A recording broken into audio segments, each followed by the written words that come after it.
Thanks for staying with us. So Jeff, let's get into some of the kind of the beta testing you've been doing, the customers you've been working with, and what does it mean to them, and then what does it mean to their end customers? Well, we've been testing with grocery manufacturers, people like Stop and Shop Corporation. We've been testing cold plate refrigeration systems, lift gates, long distance transport, such as the ARP and van lines. And when you so say forth. testing, you're putting solar panels? Putting solar panels on the roof. And what about battery systems? And battery storage systems. And so we're producing energy from the solar, storing it in the batteries, and then providing energy out to auxiliary equipment so that the truck doesn't have to idle the engine. So is it different if our pen has that system and we capture that energy? Do we use it any differently than a Stop and Shop, or is it all kind of used the same by customers? It's used basically the same. It just depends on the actual device that we're powering.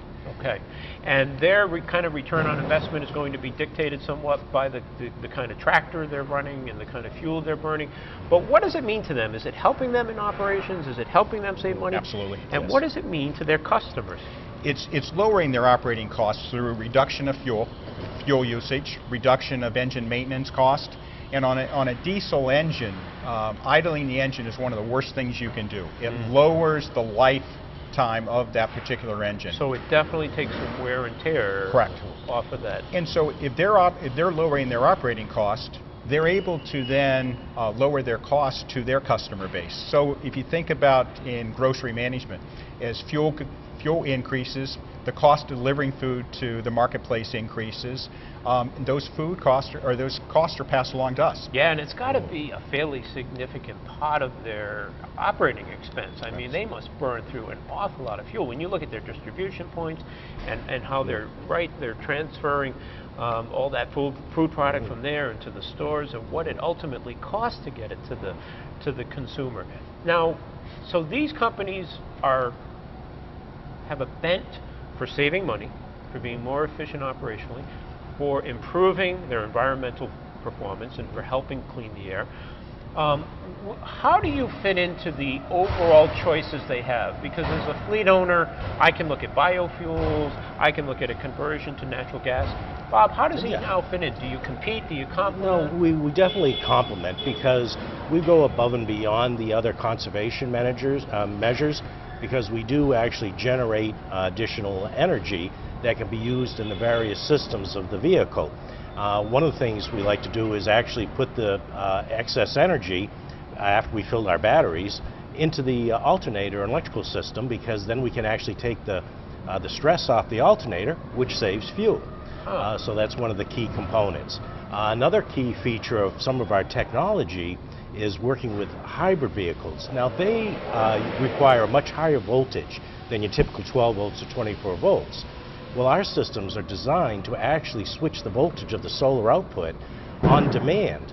So if a hybrid system wants our power, we can actually up the voltage on the output and make it more efficient, so we're have very little loss in converting the power into the system. That's really interesting. So those hybrid systems, are they starting to get more common, and would the effectiveness of your product be even greater there, or? It's for extended range, because we can generate more fuel, because they rely on whether it's regenerative braking or other measures to power up the battery, and which is then used to propel the engine. And we can just continually feed that engine during the sunlight hours. So one of the things in our series of shows, we've been looking at energy conservation, usage, planning. Can we get to smart grids, new technology?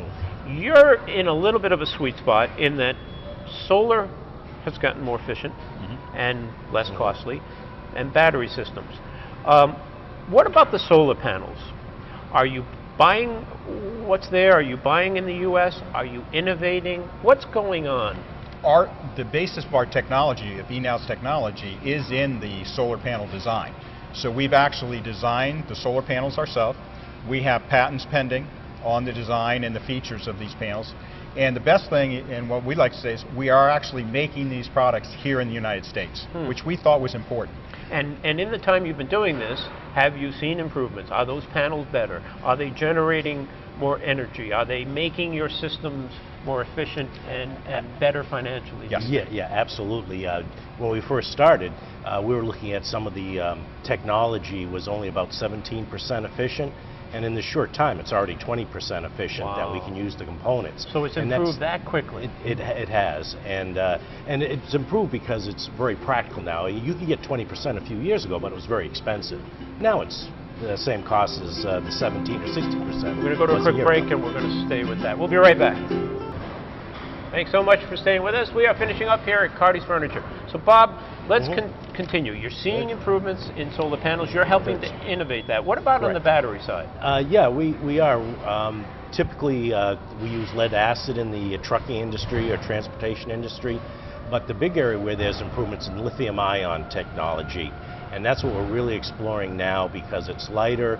You can run the batteries, they last so much longer than lead acid, and that's one of the biggest expense for truckers today. So they have to replace their lead acid batteries less than every 2 years. Oh yeah, it's terrible. And it'd be great to put in a battery that's going to last 5 or 8 years. Now, will you run into the same problems, heat being a problem? I know airlines, right, Boeing has had I mean, is that going to be a stumbling block for the transformation? Potentially. Potentially? So yeah. you've really, because obviously that's a safety hazard for trucks and combustion oil. Absolutely. But there's a lot of management systems that you put in to manage that. And I think that's kind of an unusual thing with Boeing right now, to be honest, because this lithium-ion technology has been around for years and it's well proven. All right, now how do you fit in on a federal level? Do you work with EPA? Are you part of them, do you think, being able to change transportation and get to cleaner air? We actually are in the process of gaining EPA Smart Way approval.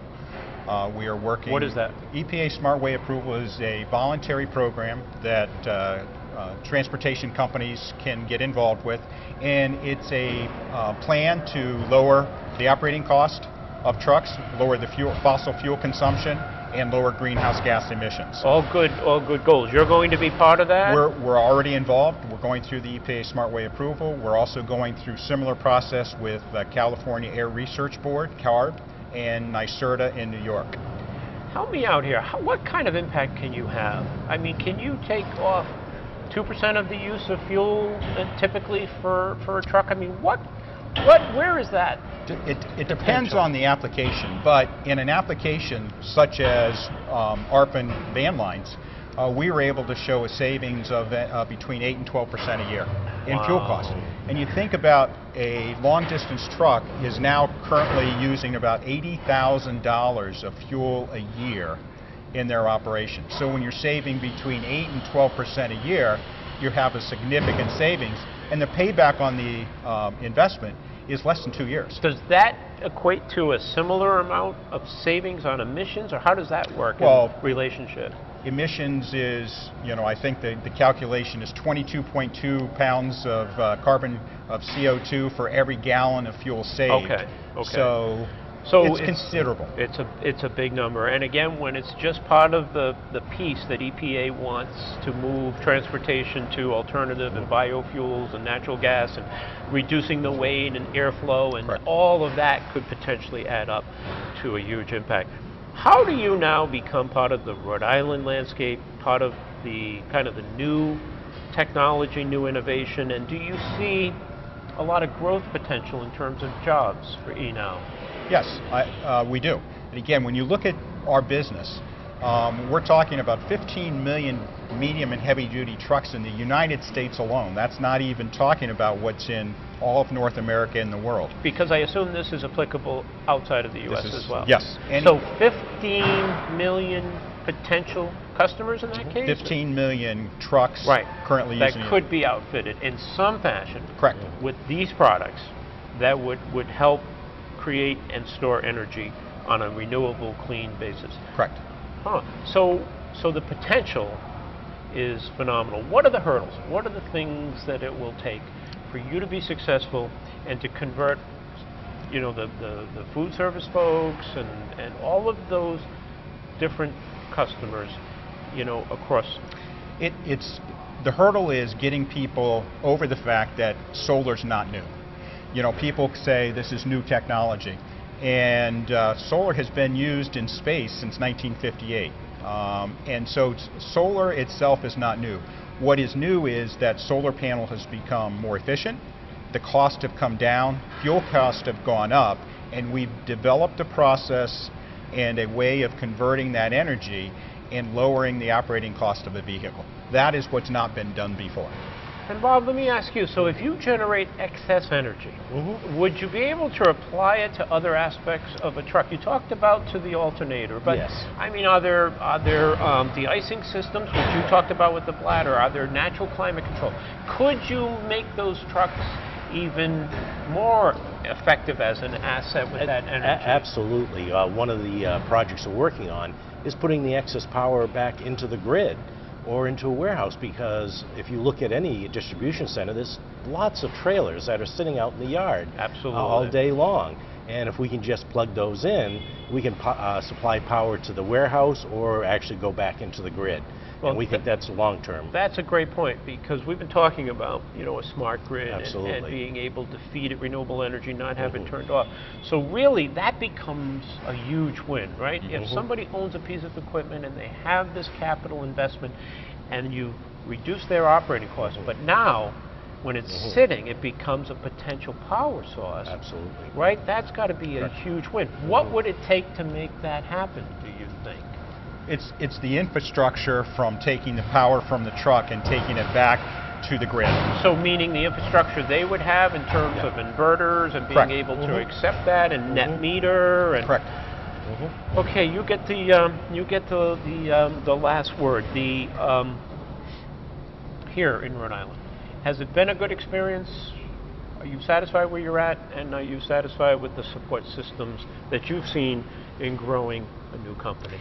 I wish I could say yes, 100% to all of that, but it's been a learning process. And I think that the state can get better, and a lot of your guests in your previous shows have talked about how the state can get better, whether it's on the government side of utilizing the technology, whether it's on the investment side of making smart investments. I think it has to be a combination of all of the above. Would that include a Department of Energy here? Oh, absolutely. Supporting your efforts? Correct. Using the technology. And using the technology, right? And stepping up. And that was one of the points we made. Does the state become a leader in investing in conservation and clean energy? In this situation, if they did, it would help not only establish their leadership, but also help establish you as a company and the technology, right, that you're trying to grow worldwide. Correct. Excellent job. We look forward to following your story.